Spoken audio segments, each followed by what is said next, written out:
Titingnan natin dito ang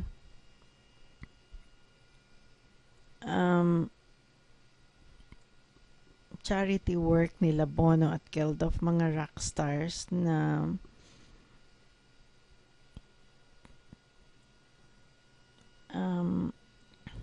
gumawa nitong Make Poverty History Concert. Makikita nyo kung sino si Bono at Geldof dito sa mga links na to. At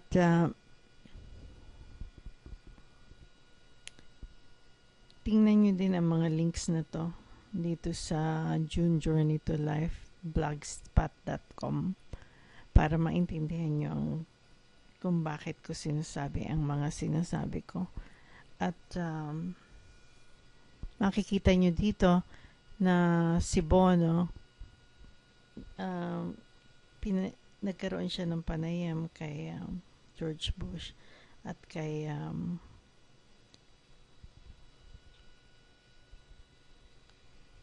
Bill Gates.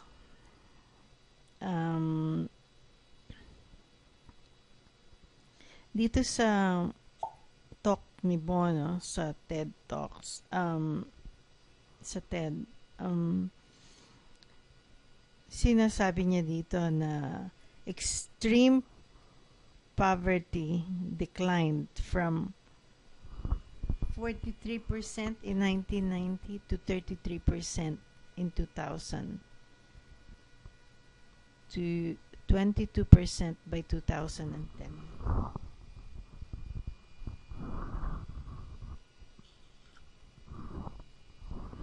Doon sa talk, doon sa salita niya sa TED, binanggit niya ang mga statistics na nagpo-prove na 33% in 2000 and 22% by 2010. So, parang sinasabi niya by 2030, zero na ang poverty. Pero ang tanong natin, mangyayari ba ito?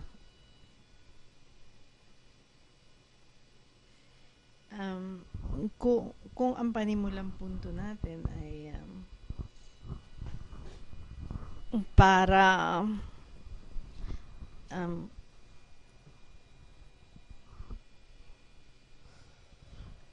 mawala ang guilt natin dahil alam natin na tayo merong pera at ang ibang tao ay wala. Hindi ito mangyayari. Dahil kung ako, guilty ako dahil marami akong pera. For example,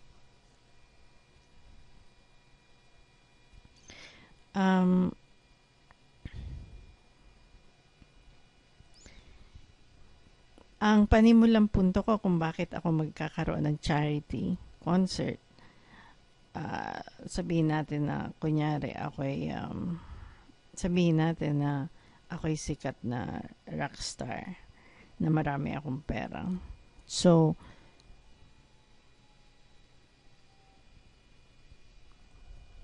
ang sinasabi ko ay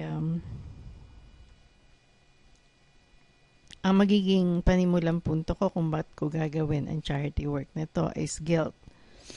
Guilty ako dahil mas marami akong pera at naaawa ako sa mga walang pera. Pero sapat ba ang awa? Sapat ba ang paggawa ng concert? Aalis ba? O mawawala ba ang poverty kung magkakaroon tayo ng concert? At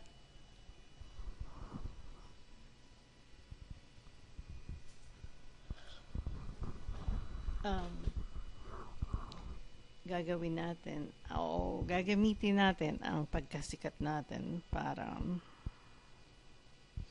mawala ang poverty.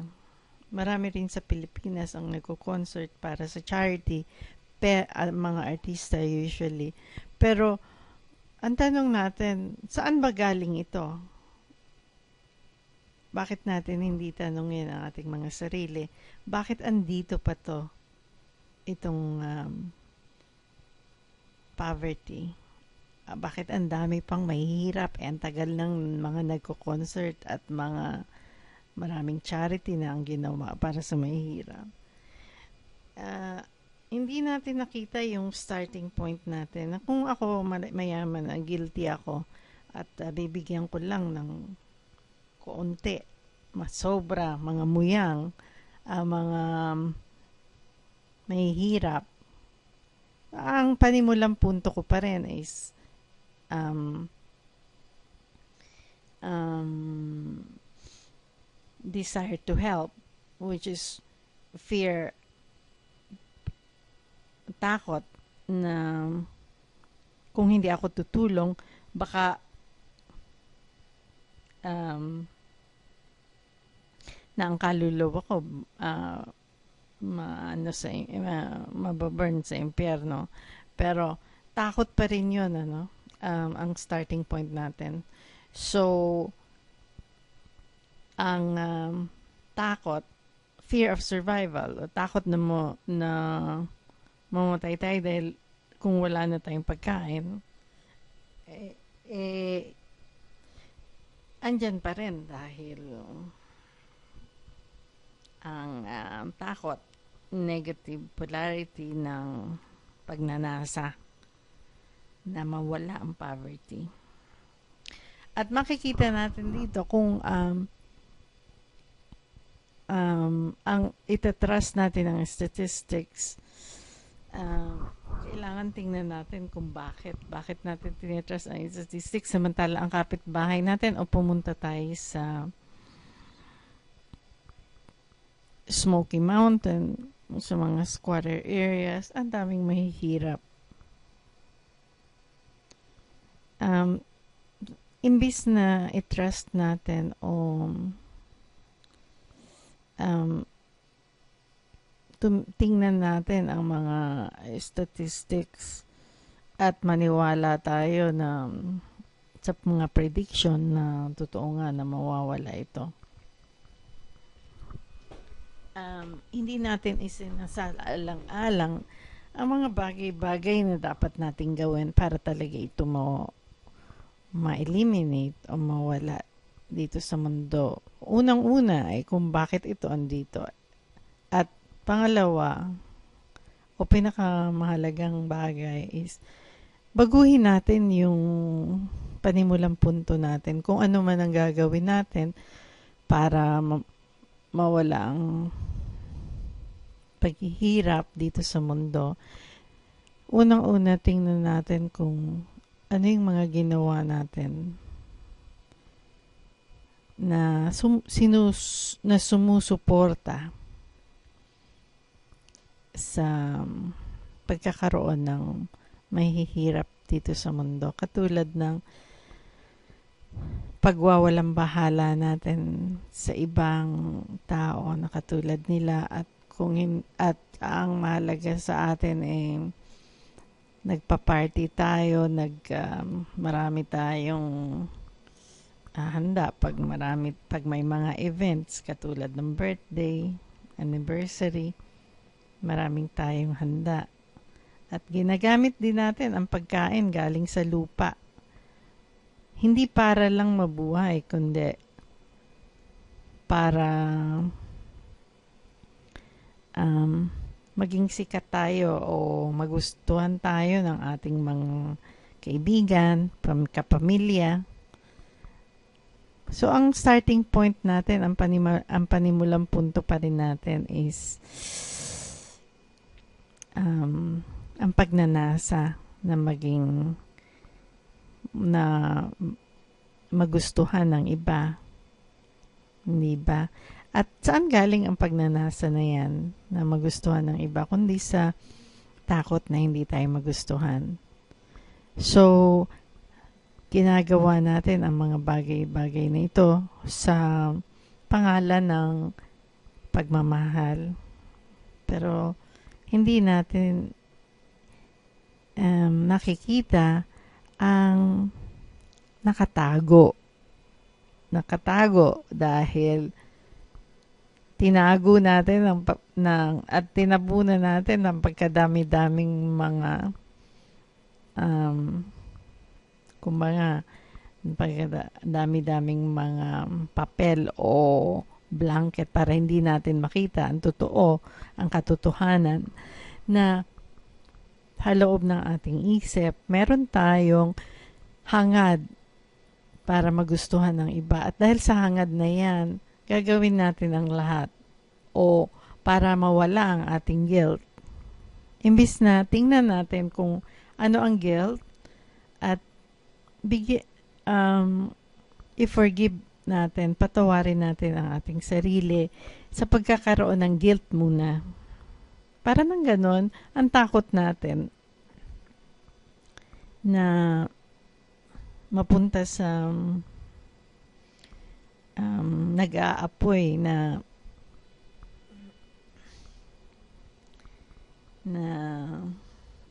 ideya ng hell ay mai-release natin para naman sa ganon kung anong gagawin natin galing sa panimanlang punto na kung anong makabubuti sa lahat. At isipin natin kung ang suggestion na i-nationalize natin ang mga resources, ang mga korporasyon katulad ng mga korporasyon na nagkakaroon ng profit sa pagbibigay ng tubig sa mga tao sa Pilipinas. Isipin natin, ang tubig galing sa lupa. At ang lupa, binibigay ito para sa lahat. So, kung magkakaroon tayo ng profit sa tubig, kailangan gumawa tayo ng paraan para mag-create tayo ng mga dividendo o para i-divide natin ang profit at ibigay na at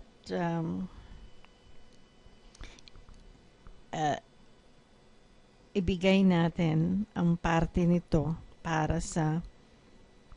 maging basic income or living income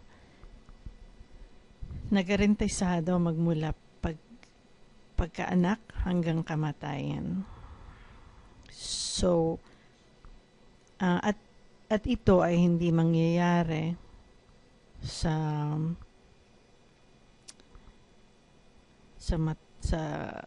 at i-sponsor to ng mga elite dahil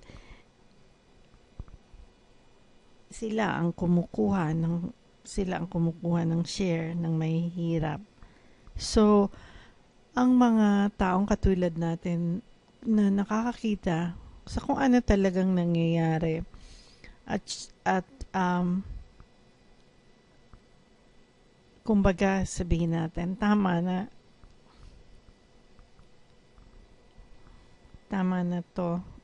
Buong buhay ko nakita ko ang paghihirap ng mga tao.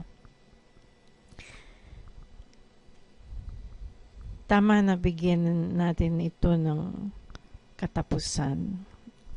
At ito ang gagawin ko. Patatawarin ko ang sarili ko sa pagsasawalang bahala sa mga mahihirap at pagtulong sa kanila magmula sa panimulang punto ng nag-guilty ako imbis na kung ano sa panimulang punto na kung anong makabubuti para sa lahat. Kung saan ang takot ay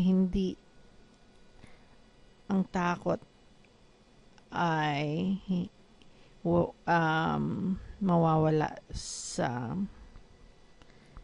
sa panimulang punto ko. Dahil ang lupa, makikita natin, ang panimulang punto ng lupa is kung ano makabubuti sa lahat. Pero ang problema, tayo, hindi yun ang panimulang punto natin. Ang panimulang punto natin kung anong makabubuti sa atin lang, sa ating pamilya, sa ating grupo. Yung mga wala sa grupo na yan, sorry na lang kayo. Pero makikita natin na maapektuhan tayong lahat ng kahit na anong nangyayari, kahit na saang bahagi ng mundo. So, um, uh, ang choice natin is wala tayong choice. Wala tayong um,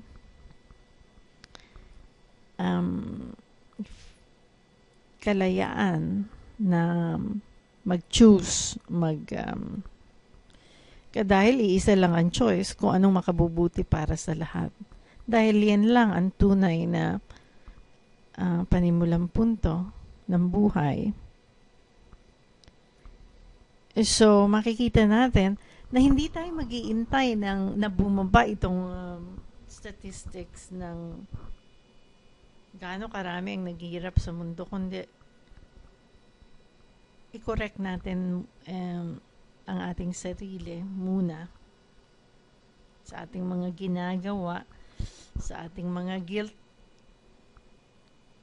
sa patawarin natin ang sarili natin, tapos i-correct natin ang pamumuhay natin.